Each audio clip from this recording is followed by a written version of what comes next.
Expiry date, સંબંધોમાં સુખ શોધવાની છેલ્લી તારીખ, જેના લેખક છે ડોક્ટર નિમિત ઓઝા, જે ડોક્ટરની સાથે સાથે એક ઉમદા લેખક પણ છે. વાર્તાનું નામ છે એક્સપાયરી ડેટ. માયાબેનને 2 સંતાન, બંને દીકરીઓ. ઘરમાં એક દીકરી હોય તો પણ ઘરને એવું લાગે કે દિવાલ ઉપર કોઈ રંગ નહીં, વસંત ચોંટાડી છે. આ તો ઘરમાં 2 દીકરીઓ. વસંત ઋતુની 2 ઝેરોક્સ કરાવીને ઘરમાં રાખી હોય એમ ઘર પોતાને મળેલી લીલોતરીની ઉજવણી કરતું હોય. મોટી દીકરીની ઉંમર 26 વર્ષ. 1 વર્ષ પહેલા જ તેના લગ્ન થયેલા. પોતાની સાથે પોતાનું વસંતપણું લઈને તે સાસરે ચાલી ગઈ. તેનું નામ મયુરી. મયુરીના ગયા બાદ હવે માયાબેનના જીવનનું એક જ લક્ષ્ય હતું, નિરાલીને પરણાવવાનું. નિરાલી તેમની નાની દીકરી. નિરાલીની ઉંમર 23 વર્ષ. માયાબેન હંમેશા નિરાલીને કહેતા, તારા લગ્ન થઈ જાય એટલે હું છૂટી. નિરાલી પણ સામે એવો જવાબ આપતી જેવા ઉંમરની કોઈ પણ દીકરી તેની મમ્મીને આપે. મમ્મી, હું લગ્ન કરવાની જ નથી, તારી સાથે જ રહેવાની છું. માયાબેન તેને સમજાવતા, દીકરી તો ઘરેણું કહેવાય, એ બીજાના ઘરમાં જાય ત્યારે જ તેની શોભા વધે. સામે નિરાલી એવી દલીલ કરતી કે તો આ ઘરેણું તું જ પહેરતો કેવું, તારી શોભા ન વધે. નિરાલીના બોલ્ડ વિચારોની સામે માયાબેન તેને એવું કહીને ચૂપ કરાવી દેતા, તને વ્યવહારમાં કંઈ ખબર ન પડે, જેમ થતું હોય એમ જ થાય. માયાબેનને પહેરવા ઓઢવાનો બહુ શોખ. નવી નવી સાડીઓ લેવી, નવા નવા ઘરેણાં લેવા, એવું એમને બહુ જ ગમે. નવી નક્કર સાડી પહેરીને માયાબેન કાયમ પોતાના રૂમમાં કોઈ હિરોઈનની જેમ એન્ટ્રી મારે અને નિરાલીને પૂછે, કેવી લાગુ છું હું? નિરાલી પણ પોતાની સ્ટાઇલમાં કહેતી, મમ્મી, આજે તો પપ્પા ક્લીન બોલ્ડ થઈ જવાના છે, પપ્પા સાથે ડેટ પર જાય છે કે શું? માયાબેન શરમાઈ જતા, તું શું પણ કેવી વાતો કરે છે, આ ઉંમરે એવું બધું ન શોભે. આપણે તૈયાર થયા પછી જે વ્યક્તિને પૂછતા હોઈએ કેવી લાગુ છું, ત્યારે એ વ્યક્તિ આપણી દુનિયાનું સૌથી વાલું વ્યક્તિ છે એવું માની લેવું. નિરાલી પણ જ્યારે નવો ડ્રેસ લાવી હોય ત્યારે મમ્મીને બતાવે. ક્યારેક મમ્મી ટકોર પણ કરે, બેટા આવું પહેરીશ, બહુ રિલીવિંગ લાગે છે. નિરાલી છણકો કરીને કહેતી, કમ ઓન મમ્મી, આની તો ફેશન છે આજકાલ. માયાબેન અને નિરાલી મા દીકરી કરતા મિત્રો વધારે. જ્યાં સુધી મોટી દીકરી મયુરી ઘરમાં હતી ત્યાં સુધી મમ્મીનું વાલ સરખે ભાગે બંને દીકરીઓમાં વહેંચાઈ જતું. મયુરીના ગયા પછી મમ્મીના વાલની એકમાત્ર વારસદાર નિરાલી હતી. મા દીકરીની બાબતોમાં માયાબેનના પતિ બહુ માથું ન મારતા. માયાબેનના પતિને ક્રિકેટનો બહુ શોખ. જ્યારે ટીવી પર મેચ હોય ત્યારે આખો દિવસ ટીવીની સામે બેઠા રહે અને મા દીકરી સવારથી ઘરમાંથી નીકળી જાય, શોપિંગ કરે, બહાર લંચ કરે, પછી કોઈ મસ્ત મૂવી જોઈને ઘરે પાછા ફરે. એકવાર એવું બન્યું કે નિરાલી મમ્મીના મેલ ચેક કરતી હતી ત્યારે તેને એક ઈમેલ જોયો. એ ઈમેલ કોઈ મેટ્રિમોનિયલ સાઇટ પરથી માયાબેનના નામે આવેલો. નિરાલીએ આખો મેલ વાંચી નાખ્યો. એ જ સમયે મમ્મી પાસે જઈ ગુસ્સામાં તેને કહ્યું, આટલી બધી ઉતાવળ છે મને મોકલવાની, મારે કાયમ તારી સાથે રહેવું છે, હું ક્યાંય નથી જવાની, તારે જે કરવું હોય તે કર, હું ક્યારેય કોઈને લગ્ન માટે હા નહીં પાડું, મારે તારાથી દૂર નથી જવું. ગુસ્સામાં શરૂ કરેલું નિરાલીનું વાક્ય નિરાલીની આંખોમાં પાણી સાથે સમાપ્ત થયું. દીકરીનો ગુસ્સો માયાબેન સમજી શક્યા. નિરાલીના માથા પર હાથ ફેરવી તેમને કહ્યું, જો બેટા, આ જીવતર છે ને બહુ ભારેખમ વસ્તુ છે, ક્યારે એકલા ઉચકવાની ટ્રાય પણ ન કરતી. જીવન ક્યારેય કોપી પેસ્ટ નથી થતી બેટા, એ તો હંમેશા કોઈની સાથે શેર કરવી પડે. એકાંત અને એકલતામાં બહુ ફરક હોય છે. તારા જીવનના સુખ દુઃખમાં તારો ભાગીદાર થઈ શકે એવું કોઈ મળી જાય એટલે મને હૈયે નિરાશ થઈ જાય બેટા. દીકરીએ મમ્મીને વળગીને કહ્યું, મમ્મી તું તો છે ને, બીજા કોઈની શું જરૂર? મમ્મીએ વાલથી નિરાલીને સમજાવ્યું, જો બેટા, જેમ આપણા સુખનું આયુષ્ય હોય એવી જ રીતે આપણા સાથનું, આપણે સાથે વિતાવી શકીએ એવા સમયનું એક ચોક્કસ આયુષ્ય હોય. સંબંધો હંમેશા અમર ભલે હોય, પરંતુ આપણી ગમતી વ્યક્તિ સાથે વિતાવી શકાય એવા સમયની એક્સપાયરી ડેટ ચોક્કસ હોય છે. નિરાલીએ મમ્મીને મજાકમાં પૂછ્યું, કેમ આજે ફિલોસોફર જેવી વાત કરે છે, તારી તબિયત તો બરાબર છે ને, આવું ભારે ભારે મને ન સમજાય યાર. મારે મમ્મી સાથે રહેવું હોય તો એમાં મને કોઈ એક્સપાયરી ડેટ નડે નહીં. વાતોમાંથી વાત નીકળી અને માયાબેનના મોઢામાંથી ક્યારેય ન બોલવાના શબ્દએ જન્મ લીધો. બેટા, હું ક્યાં સુધી જીવીશ, તારી તો ઉંમર ઘણી નાની છે, પહાડ જેવું જીવન તારે સામે પડેલું છે. તારા લગ્ન થઈ જાય પછી મારી કોઈ ઈચ્છા બાકી નહીં રહે, પછી ભલે ઈશ્વર લઈ લે તો પણ વાંધો નહીં. નિરાલીએ મમ્મીનો હાથ પકડી, ઈશ્વર લઈ લે તારા દુશ્મનને, તારે આવું બધું બોલવાનું હોય તો આ ઘર છોડીને હું જાઉં છું. હું સિરિયસ છું મમ્મી. આજ પછી તારા મોઢામાંથી આ શબ્દ નીકળવા ના જોઈએ. જો હવે આવો વિચાર કર્યો છે તો પણ તારી દીકરી તારી સાથે નહીં રહે. બોલતા બોલતા નિરાલીની આંખોમાં પાણીનું પ્રમાણ ભયજનક સપાટીએ પહોંચી ગયું. માયાબેન પોતાની આંખોમાં કપાળમાં રહેલા કૂવામાંથી પાણી ભરી આવ્યા અને નિરાલી સામે સેમ પિંચ કહી દીધું, તને નથી ગમતું તો નહીં કરું, પ્રોમિસ. આજ પછી આવી વાત ફરી નહીં કરું, કહીને માયાબેને નિરાલીના કપાળ પર વાલના શુકન રૂપે ચુંબન કરી દીધું. આ વાતને 1.5 વર્ષ થયું હશે. ત્યારબાદ નિરાલી તેની સાથે ભણતા એક છોકરા સાથે પ્રેમ થયો. આલાપ નામ હતું તેનું. નિરાલીને આલાપ બહુ ગમતો, પણ લગ્ન કરવા માટે તે ફોર્મ નહોતી. નિરાલીએ આલાપને ચોખ્ખા શબ્દોમાં જણાવી દીધેલું, જો હું તને પ્રેમ કરું છું પણ એનો મતલબ એવો નથી કે હું કાયમ તારી સાથે રહીશ. હું જાણું છું કે તું પણ મને પ્રેમ કરે છે, આપણે સાથે ફરીએ છીએ, મજા કરીએ છીએ, આપણને બંનેને એકબીજાની કંપની ગમે છે, પણ હું તારી સાથે લગ્ન નહીં કરી શકું. આલાપ બહુ સીધો છોકરો હતો. નિરાલીના વિચારો જાણતો હોવા છતાં નિરાલી સાથે લગ્ન કરવાની આશા તે હજુ પણ પોતાના ખિસ્સામાં અકબંધ રાખી હતી. નિરાલી દલીલબાજીમાં ક્યારેય આલાપને જીતવા દેતી નહોતી. જ્યારે જ્યારે આલાપ તેને લગ્ન માટે સમજાવવા પ્રયત્ન કરતો ત્યારે પોતાના મમ્મીનો ડાયલોગ નિરાલી ફટકારી દેતી. જેમ આપણા સુખનું આયુષ્ય હોય છે ને, એવી જ રીતે આપણા સાથનું, આપણે સાથે વિતાવી શકીએ એવા સમયનું પણ એક ચોક્કસ આયુષ્ય હોય છે. સંબંધો હંમેશા અમર ભલે હોય, પરંતુ આપણી ગમતી વ્યક્તિ સાથે વિતાવી શકાય એવા સમયની એક્સપાયરી ડેટ ચોક્કસ હોય છે. આ સાંભળીને આલાપ ચૂપ થઈ જતો. નિરાલીએ આલાપને ખુલ્લી છૂટ આપેલી, તને કોઈ બીજી છોકરી ગમી જાય તો લગ્ન કરવાની છૂટ છે, હું તને બાંધીને નહીં રાખું. હું તને પ્રેમ કરું છું પણ કમિટમેન્ટ નથી આપતી. એકવાર આલાપે પૂછી પણ લીધેલું, મારી સાથે નહીં તો કોની સાથે લગ્ન કરવા છે તારે? નિરાલીએ પોતાના બોલ્ડ વિચારો જણાવી દીધા, કોઈને પણ સાથે નહીં, મારે લગ્ન કરવા જ નથી. મારી મમ્મીને એક પણ દીકરો નથી, પપ્પા પોતાના કામમાં પડ્યા હોય, મારા ગયા પછી મમ્મીની હાલત શું થાય એ હું વિચારી પણ નથી શકતી. મારા ગયા પછી મમ્મીનું ધ્યાન કોણ રાખશે આલાપ? આલાપે બહુ સરસ જવાબ આપ્યો, આપણે બંને છીએ ને, આપણે ધ્યાન રાખીશું મમ્મી પપ્પાનું. લગ્ન પછી બધું બદલાઈ જાય છે આલાપ. આપણે મમ્મીની કાયમ સાથે ન રહી શકીએ. મમ્મી પોતાનું બિલકુલ ધ્યાન નથી રાખતી, મારા વગર શોપિંગ પણ નહીં કરે. એટલું કહીને નિરાલી હસી પડી. એના વિચારોમાં રહેલું ઊંડાણ આલાપ બરાબર સમજી શક્યો. આલાપે મનોમન નક્કી કરી લીધું, લગ્ન કરવા તો નિરાલીની સાથે જ કરવા. આ વાતને કદાચ 1 વર્ષ વીત્યું હશે. એક દિવસ અચાનક સવારે માયાબેનના પેટમાં દુખાવો પડ્યો. તે દિવસે માયાબેનના પતિ કોઈ કામથી શહેરની બહાર ગયેલા. નિરાલીએ તાત્કાલિક આલાપને ફોન કરી બોલાવી લીધો. બંને જણા માયાબેનને નજીકની હોસ્પિટલમાં લઈ ગયા. બહાર વેઇટિંગ રૂમમાં બેઠા બેઠા નિરાલીએ મમ્મીને ઉધડો લીધી. મેં તને ના પાડી હતી ને કે કાલે લારી પરની પાણીપુરી નહીં ખા, માને જ નહીં ને? માયાબેને શાંતિથી જવાબ આપ્યો, આ કંઈ પહેલી વાર થોડી ખાધી છે. થોડા સમય પછી ડોક્ટર માયાબેનની તપાસ કરી એક સોનોગ્રાફી કરાવવા કહ્યું. નિરાલીએ ડોક્ટરને પૂછ્યું, રિપોર્ટ બતાવવા હું એકલી જાઉં તો ચાલશે? સોનોગ્રાફી થઈ જાય પછી મમ્મીને ઘરે મૂકી આવીએ તો? ડોક્ટરે કહ્યું, ચાલશે. માયાબેનને ઘરે મૂકીને નિરાલી અને આલાપ તેમનો રિપોર્ટ બતાવવા ડોક્ટર પાસે ગયા. સોનોગ્રાફીનો રિપોર્ટ જોઈને ડોક્ટરે પહેલો સવાલ પૂછ્યો, એમના પતિ ક્યાં છે? જ્યારે કોઈ ડોક્ટર તમને પૂછે કે એકલા આવ્યા છો, કે તમારા સગા ક્યાં છે, કે તમારી સાથે કોણ આવ્યું છે, ત્યારે સમજવું કે આપણી આજુબાજુ રહેલા સંબંધોની ઉજવણી કરવાનો સમય થઈ ગયો છે. નિરાલીએ આલાપની સામે જોયું, પછી ડોક્ટર સામે જોઈને જવાબ આપ્યો, પપ્પા આજે આઉટ ઓફ સ્ટેશન છે, બોલો ને શું વાત છે? Anything serious? ડોક્ટરે કહ્યું, વેલ, સોનોગ્રાફીમાં આંતરડામાં ગાંઠ હોય એવું લાગે છે, આગળ તપાસ કરવી પડશે. આટલું સાંભળીને નિરાલીએ પોતાની બાજુમાં બેઠેલા આલાપનો હાથ પકડી લીધો. આલાપ એને મૂંગો ભરોસો આપતો હોય તેમ પોતાનો બીજો હાથ નિરાલીના હાથ પર મૂકી દીધો. નિરાલી પોતાના ઈરાદા સ્પષ્ટ કરી દીધા. સર, તમે કહો તે કરવા તૈયાર છીએ, બસ મમ્મીને સારું થઈ જવું જોઈએ. ડોક્ટર કાગળ ઉપર આવનારા દુઃખોની યાદી બનાવતા હોય એમ વિચારીને એક પછી એક ટેસ્ટ લખવા લાગ્યા.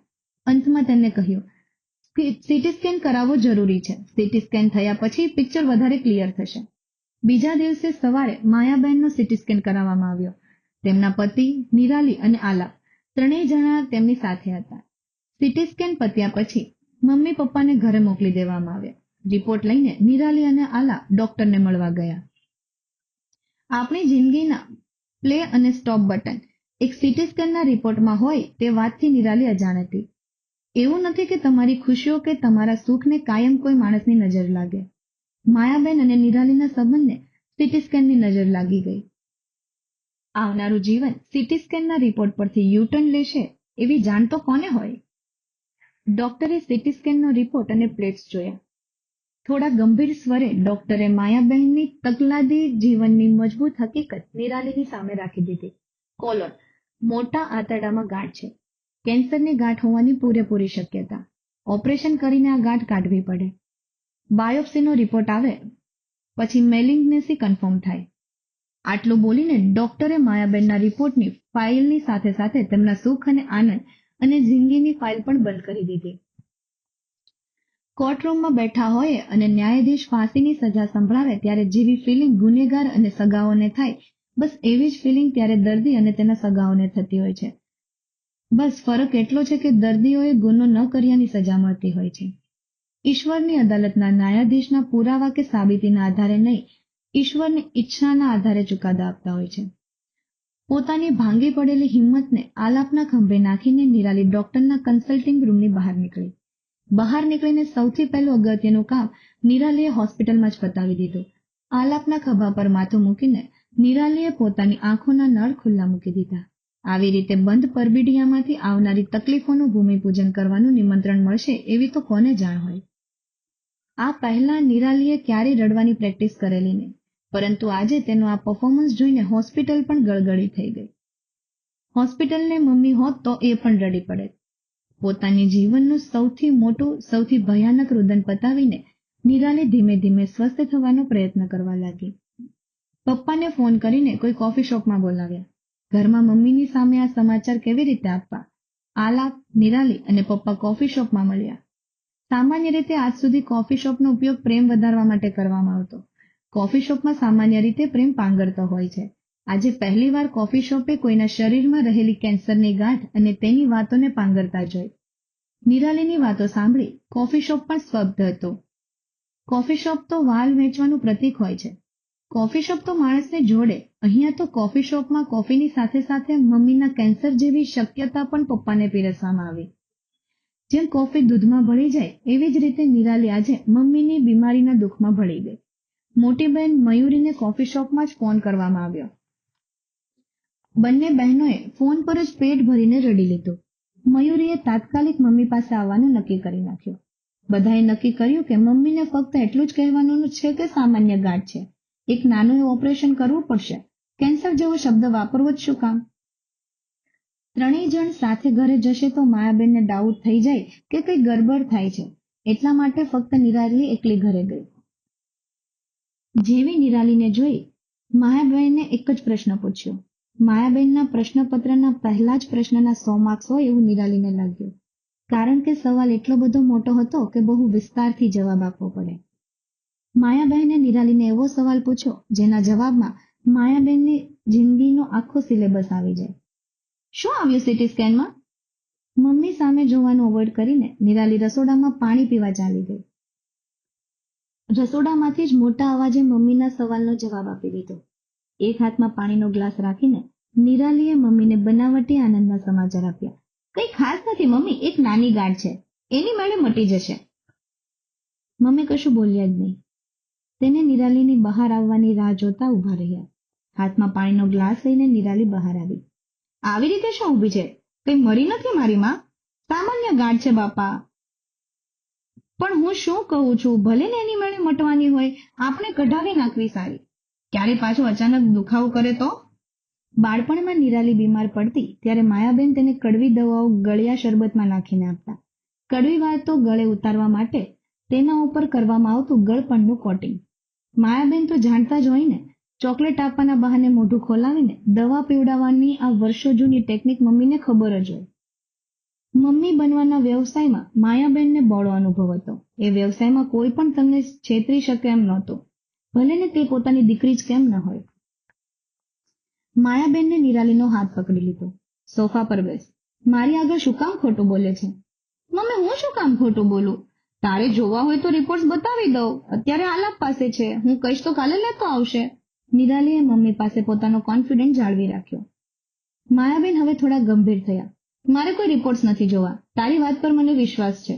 તું કહે ત્યારે હું કહું, તું કહે ત્યારે અને તું કહે ત્યાં હું ઓપરેશન કરાવવા તૈયાર છું. મમ્મીની આવી ઉદારતા સાંભળીને હવે નિરાલીને રહેવાયું નહીં. મમ્મીના સ્વસ્થ જીવનનો ખરખરો મમ્મીની સામે કરતી હોય એમ નિરાલી ધ્રુસકે ધ્રુસકે મમ્મીની સામે રડવા લાગી. નિરાલીના અવાજમાંથી નીકળતું રડવાનું સંગીત ક્યાંય સુધી શરૂ રહ્યું.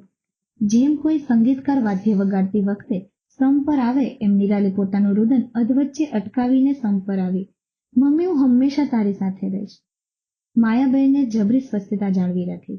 તેની આંખો ઉપર છત્રી લગાવીને બેઠા હોય આંખ ઉપર વાછડ સુદ્ધા પહોંચવા ન દીધી. નિરાલીને પોતાના ખોળામાં સુવડાવીને કહ્યું, જો બેટા, જેમ આપણા સુખનું આયુષ્ય હોય છે ને, આવી જ રીતે આપણા સાથમાં આપણે સાથે વિતાવી શકીએ તેવા સમયનું પણ એક ચોક્કસ આયુષ્ય હોય છે. સંબંધો હંમેશા અમર ભલે હોય, પરંતુ આપણી ગમતી વ્યક્તિ સાથે વિતાવી શકાય એવા સમયની એક્સપાયરી ડેટ ચોક્કસ હોય છે.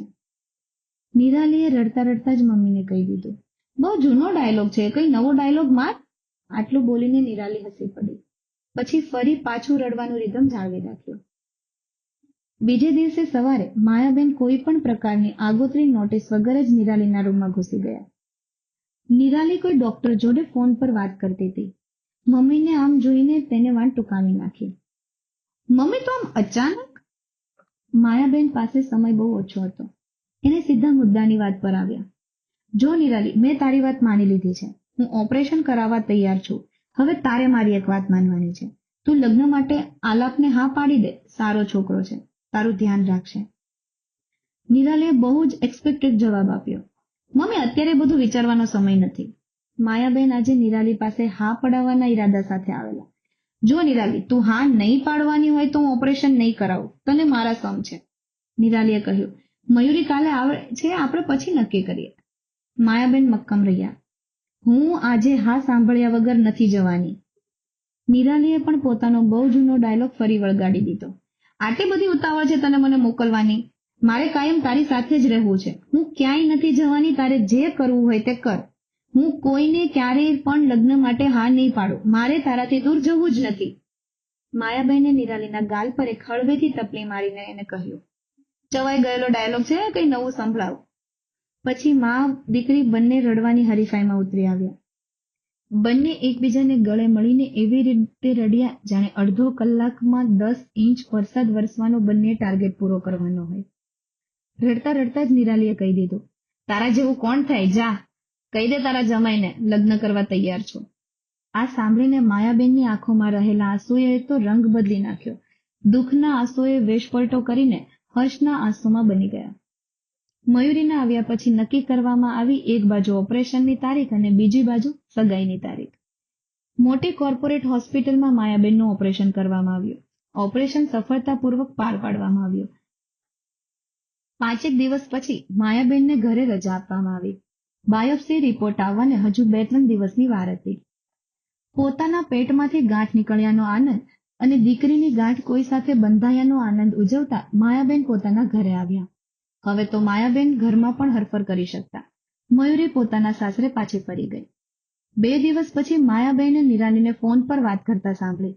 બાયોપ્સીનો રિપોર્ટ આવી ગયો હોય તો મને વોટ્સઅપ કરી દે ને. મને થોડી ઉતાવળ છે રિપોર્ટ જાણવાની. આટલું બોલીને નિરાલી પોતાનો ફોન પકડી મેસેજ આવવાની રાહમાં બેસી ગઈ. માયાબેન કશું જ બોલ્યા વગર ત્યાંથી ચાલ્યા ગયા. થોડા સમય પછી નિરાલી જેવી આઘી પાછી થઈ તકનો લાભ લઈ માયાબેને નિરાલીનો મોબાઈલ હાથમાં લીધો. મા દીકરીના સંબંધો એવા હતા કે સ્ક્રીન લોકની કોઈ જરૂર નહોતી. વોટ્સઅપ થયેલા પોતાના રિપોર્ટ સગી આંખે માયાબેને જોઈ લીધો. સાક્ષાત ઈશ્વરના રૂપમાં રિપોર્ટમાં આવેલા કેન્સરના દર્શન માયાબેને 2 હાથ જોડીને કરી લીધા. નિરાલીના વોટ્સઅપ નંબર પર જાણે ઈશ્વર માયાબેનના ઇન્વિટેશન કાર્ડ મોકલેલું હોય એવું માયાબેનને લાગ્યું. નિરાલીનો ફોન મૂકીને માયાબેન પોતાના ખાટલા ઉપર સુવા ચાલ્યા ગયા. નિરાલી જેવી આવી તરત તેમણે નિરાલીને કહ્યું, બેટા મારે શોપિંગ કરવું છે.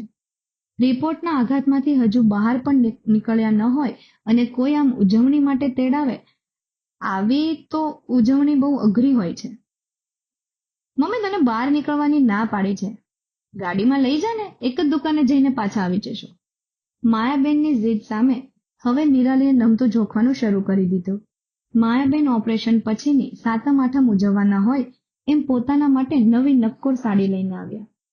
નિરાલીને કહ્યું, મારું તો શોપિંગ થઈ ગયું, તારું શોપિંગ હવે તારે કરવાનું, આલાપ સાથે જઈને. નિરાલીએ પૂછ્યું, શેનું શોપિંગ મમ્મી? માયાબેન કહે, તારા લગ્નનું. તારા લગ્ન થઈ જાય એટલે હું છુટ્ટી. આજે આ વાક્યના જવાબમાં નિરાલી પાસે આંસુઓ સિવાય બીજું કંઈ નહોતું. નિરાલી તો મમ્મીની કેમોથેરાપી વિશેના પ્લાનિંગમાં હતી. આ બાજુ મમ્મી કેન્સર જેવા રોગને નવી નક્કોર સાડી પહેરીને ઘરેણાં પહેરાવાના પ્લાનિંગમાં હતી. મમ્મીએ નવી સાડી ટ્રાય પણ કરી લીધી. નવી સાડી પહેરીને હંમેશની જેમ મમ્મી પોતાના રૂમમાંથી હિરોઈનની જેમ એન્ટ્રી મારીને પૂછ્યું, કેવી લાગુ છું? નિરાલીએ રડતા રડતા જવાબ આપ્યો, બહુ સેક્સી લાગે છે, મારી સાથે ડેટ પર આવીશ? એટલું કહીને નિરાલી મમ્મીને વળગીને રડવા લાગી. મમ્મીને કહે, તારા વગર હું નહીં જીવી શકું. માયાબેન પોતાના કેન્સરગ્રસ્ત વિચારો રજૂ કરી દીધા. જો બેટા, જે સમય આપણે સાથે વિતાવ્યો એ હંમેશા આપણી સાથે રહેશે. આપણી પાસેથી એ કોઈ નહીં લઈ શકે. આપણે જે સમય સાથે વિતાવવાનો હતો, હવે એની એક્સપાયરી ડેટ આવી ગઈ છે. બેટા, સંબંધો અને સમય જે માણસની પણ એક્સપાયરી ડેટ હોય છે. આપણે કોઈ અમરત્વ લખાવીને નથી આવ્યા. તારી સાથે વિતાવેલો સમય હું હંમેશા મારી સાથે રાખીશ. એકવાર તારા લગ્ન પતાવી દઉં પછી હું છુટ્ટી. તું આ બાજુ ગાડીમાં બેસીને વિદાય લઈશ અને હું આ બાજુ. નિરાલી કશું જ બોલ્યા વગર મમ્મીના ખોળામાં માથું મૂકીને સૂઈ ગઈ. નિરાલીને રિયલાઇઝ થઈ ગયેલું કે મમ્મીને એના બાયોપ્સી રિપોર્ટની જાણ થઈ હોય કે નહીં, પરંતુ મમ્મીને તેની એક્સપાયરી ડેટની જાણ થઈ ગઈ હતી.